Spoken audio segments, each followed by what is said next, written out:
Hello everyone, कैसे हैं आप सब। स्वागत है आप सबका आज के सेशन में। आज के सेशन में हम डिस्कस करने वाले हैं एसएससी सीजीएल 2025 का वो तैयारी जो आपको ले जाएगी आपके फर्स्ट अटेम्प्ट में सक्सेस की तरफ। तो चलिए डिस्कस कर रहे हैं। तो ये पहली क्लास है एसएससी की और अब कंटिन्यू क्लासेस होने वाली हैं ताकि आप सबका जो प्रिपरेशन है वो एकदम सुपर डुपर हिट हो सके और आप अपने एग्जाम को क्रैक कर सके।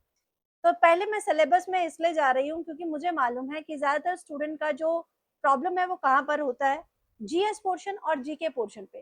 तो चलिए फटाफट से समझते हैं कि आप इसे जल्दी से कैसे कंप्लीट कर पाएंगे।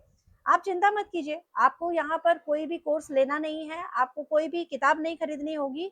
मतलब मेरी तरफ से कुछ नहीं लेना है, अगर आप खरीदना चाहें वो आपके अपने ऊपर है। पर मैं आपकी तैयारी करवाने वाली हूँ इस चैनल पर। Continue regular classes, mock test, PYQ सब कुछ होने वाले हैं।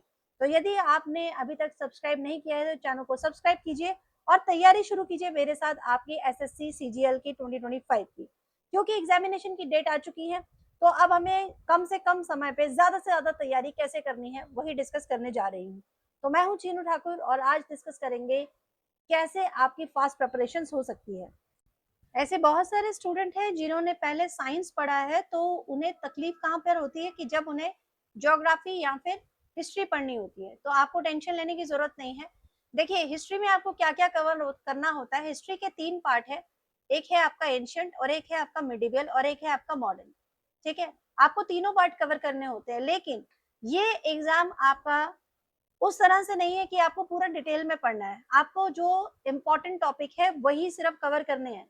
आप इस बात को ध्यान से समझिएगा, आपको इम्पोर्टेंट टॉपिक कवर करने हैं। जैसे एंशियंट इंडिया में आपको इंडस वैली सिविलाइजेशन कवर करना है, Vedic age, Mahajanapadas, Mauryan and Gupta empire, post Gupta period और आर्ट, आर्किटेक्चर एंड रिलीजन। अब आप सब कहेंगे मैम ये तो हमें पता है, ये तो हमने पढ़ लिया था। लेकिन क्या आप जानते हैं कि आईवीसी यानी कि इंडस वैली सिविलाइजेशन में आपको क्या पढ़ना है?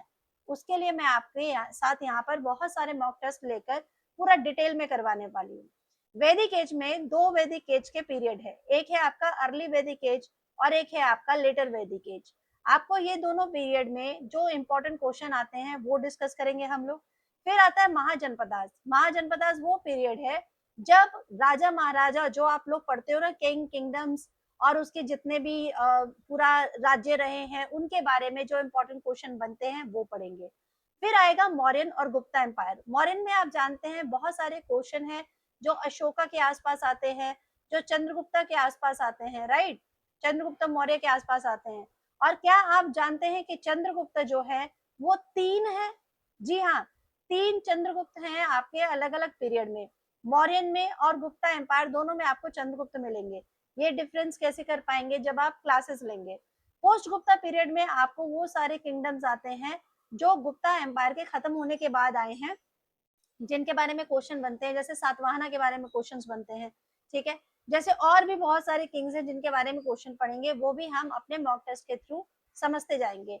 मैं आपको कुछ इस तरह से प्रिपेयर कराना चाह रही हूँ कि हम ज्यादा भी टाइम टेकिंग ना हो क्लासेस और फटाफट से हम कंप्लीट कर पाए।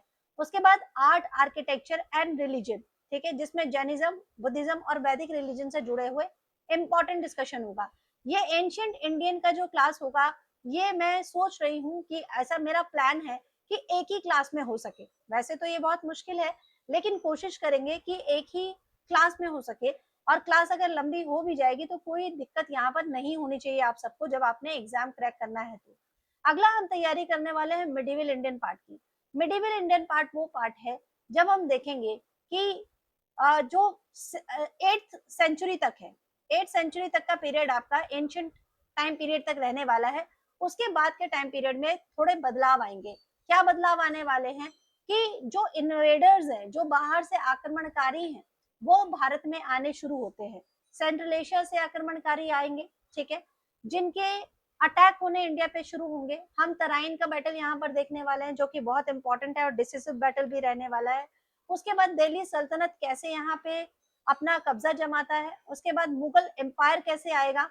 फिर मुगल एम्पायर जिस टाइम पीरियड पे चल रहा है आप जानते हैं 1526, यानी कि पहला जो पानीपत बैटल होता है, उसके बाद से 1858 यानी 1857 और 1858 तक मुगल एम्पायर का रूल इंडिया पे रहता है।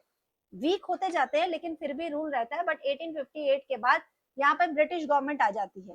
तो ब्रिटिश गवर्नमेंट क्या 1858 के बाद आई थी, उससे पहले क्या ब्रिटिश कंपनी यहाँ पे नहीं आई थी? तो बहुत सारी बातें हैं जो समझने की हैं, जो क्लासेस में ही समझी जा सकती हैं। भक्ति एंड सूफी मूवमेंट्स वो टाइम पीरियड रहने वाला है जिस टाइम पीरियड में रिलीजियस चेंजेस आपको इंडिया में देखने को मिलते हैं। ठीक है, रीजनल किंगडम्स, जिस समय मुगल एम्पायर कमजोर हो रहा था उस समय बंगाल में, साउथ में, डेक्कन एरिया में बहुत सारे अलग अलग रीजनल किंगडम्स भी आगे बढ़ रहे थे, उनके बारे में क्वेश्चन बनते हैं। एडमिनिस्ट्रेशन एंड कल्चर के बारे में काफी सारे क्वेश्चन बनेंगे, किस तरह का डिपार्टमेंट था, क्या क्या पोस्ट थी इंपॉर्टेंट, वो सारी चीजें हम लोग डिस्कस करेंगे। बात करेंगे मॉडर्न इंडिया की, तो मॉडर्न इंडिया में हम लोग डिस्कस करने वाले हैं कि यूरोपियन कैसे भारत में एंटर करते हैं, यूरोपियन का आगमन कैसे होगा, ठीक है, और कितनी तरह की कंपनी आएंगी। क्या सिर्फ एक ब्रिटेन आया था? हाँ, क्या सिर्फ एक ब्रिटेन आया था? नहीं, फ्रेंच आए थे, ठीक है, फ्रेंच आए थे, पोर्तुगीज आए थे। इनमें से पहले कौन आया था, बाद में कौन गया है? बहुत सारी बातें हम डिस्कस करेंगे अपने एग्जामिनेशन के पैटर्न के हिसाब से। ब्रिटिश की एक्सपेंशन एंड जो पॉलिसीज थी, एक्सपेंशन एंड ट्रेड पॉलिसीज थी, वो डिस्कस करेंगे। 1857 में रिवॉल्ट होता है, उसका भी क्वेश्चन यहाँ पर बनता है, वो सब डिस्कस होगा। इंडियन नेशनल मूवमेंट जो है उसमें 1885 से लेकर 1947 तक का मूवमेंट है। 1947 में इंपॉर्टेंट लीडर्स कौन कौन से रहे हैं, क्या क्या इंपॉर्टेंट इवेंट रहे हैं, सारी चीजें हमें डिस्कस करनी है।